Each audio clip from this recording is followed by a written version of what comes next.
If you are in diaspora, where should you start to build your home? Hopefully, after watching this video, you have an informed decision. Okay, let's say you are in diaspora, you're in UK, you have got a family. Where should you start to build your home?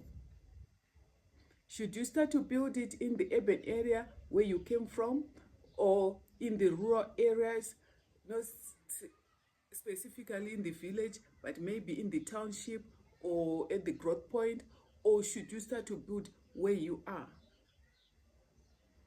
This is a decision or a thought that you have to consider when you want to think to start to build a home for yourself. Okay, let's start with the urban area. Some people, they were born in urban areas and they went abroad looking for greener pastures, and they are thinking of building back home in the urban areas, assuming that things will be stable in the urban areas, and when they come back, they'll have something to put their head on. And some, they are thinking of their parents, they were born and they've got a rural background. They want to start to build their family homes, not specifically at the village, maybe at the township or at the growth point. Or you might want to start to think to build where you are. You have got a family already and you want to enjoy life now, and you want to start to build where you are. I think what you should do, you should start from where you are. Your family need to enjoy this life. Your family needs to enjoy life. You have to enjoy where you are right now. And life is short. Start where you are. Buy a house there. Buy a house there. Stay comfortable with your family. Then after that, think back home. Either in the rural or in the urban areas. So that when you come back, anything can happen in abroad. You can get sick, or you can be deported, and you come back home, you don't have anywhere to stay. And imagine you'll be a laughing stock with all your friends and your relatives. So it's good always to think to build back home. Let's say you want to start to build in the urban areas. It will be good for you.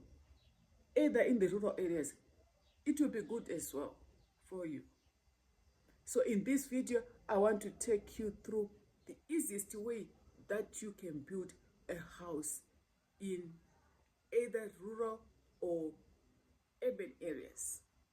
When you got your stand, now adjust your plan to fit your budget. Adjust your plan. Don't plan big when your budget is small. Don't have a big house when your budget is too small. I advise you to adjust. Have a small, simpler house and start from there, to avoid starting a project and you won't finish. I'll give you an example. I've got a friend of mine. Ever since I knew her, I think it's now 20 years, her and their husband, they had a plan of their house. It was a big plan. Imagine one pillar could cost them like a cottage. They've got about 20 pillars that we wanted in that house.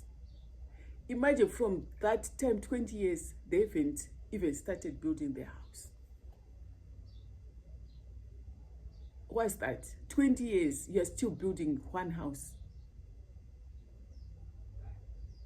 It's not advisable. Look for a plan that is simple, that is easy, and that is small. to fit your budget. Then you start and finish that project and you start another project again. So I will advise you to look and adjust your size of the plan to fit your budget. The other thing to consider is to build tall. Especially if you're in South Africa or here in Zimbabwe, consider building story houses. Consider building story houses. You have many rooms at a small pace. At a small size, you have many rooms. So consider, it's very cheap to buy or to build a story house. Consider that when you are doing your planning. Also consider the design of the house. If it's complicated, it becomes expensive. Very complicated plan, it will cost you much. So consider a simpler, nice plan, nice design, but simple. If you get a good contractor, well experienced, they will advise you for a good plan, nice and easy, cute, and you start from there. You will reduce your cost by doing simple designs. Okay? And lastly, is to consider buying cheaper materials. Buy cheaper building materials. Locally, they are nice, good quality, and very cheap building materials. Consider buying that. For the things that you want to use once off, there's no need of you to purchase. There's no need for you to purchase. Just hire them out. Hire and use and return. It's cheaper for you. So consider those things. If you get also that nice contractor, he will advise you on the good places that you can get. If you're in diaspora, you don't know these things that are happening here in Zimbabwe, that are happening on ground. So these contractors, they know where nice and cheap things you can get. So consider buying cheaper materials. Okay, now let's talk about how to buy a stand in Zimbabwe. Most people, they think that buying a stand is like buying bread in a shop. You just go in, okay, and you buy your bread and you come out.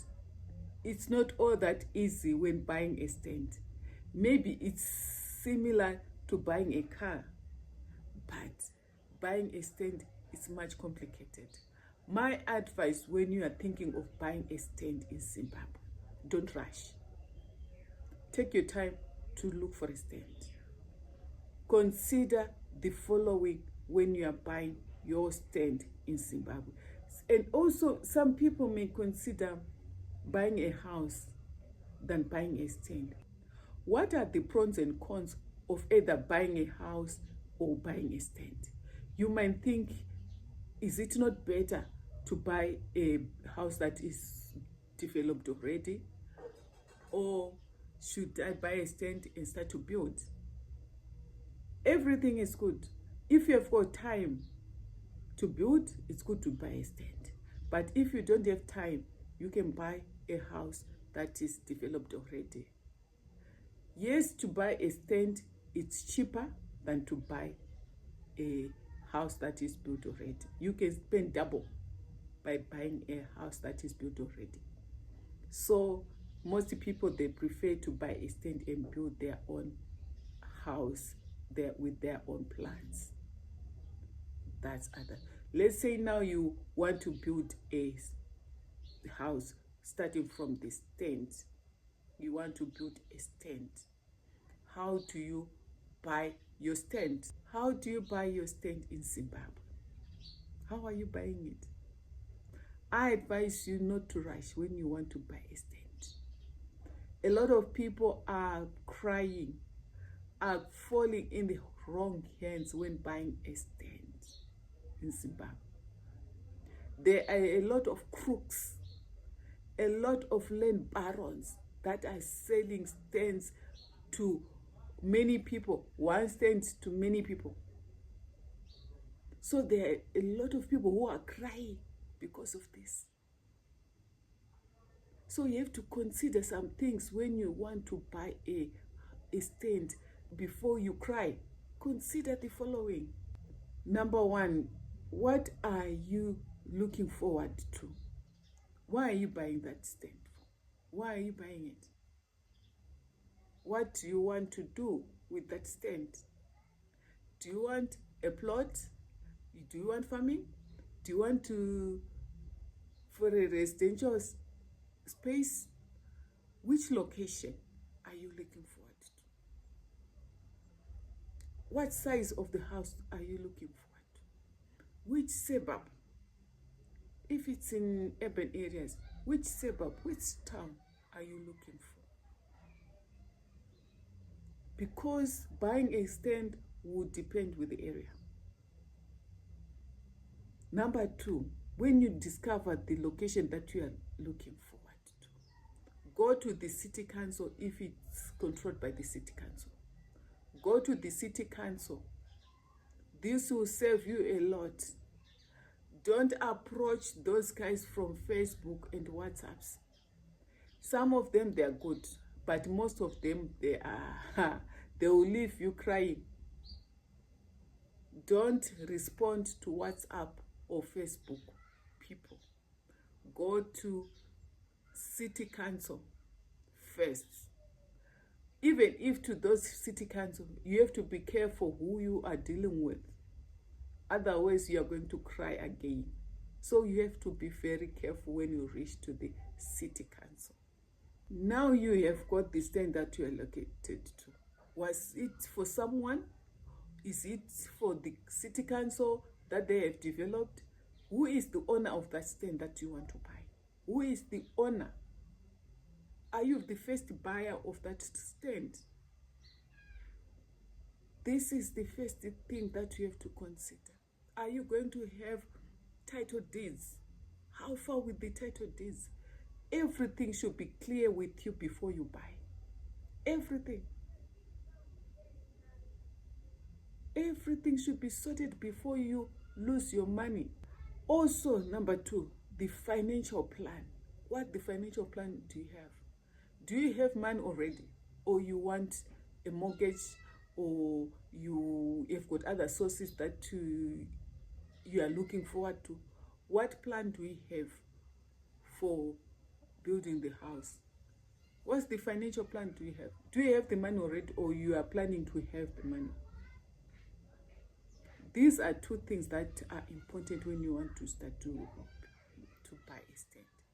Is the money already there, or it's not there?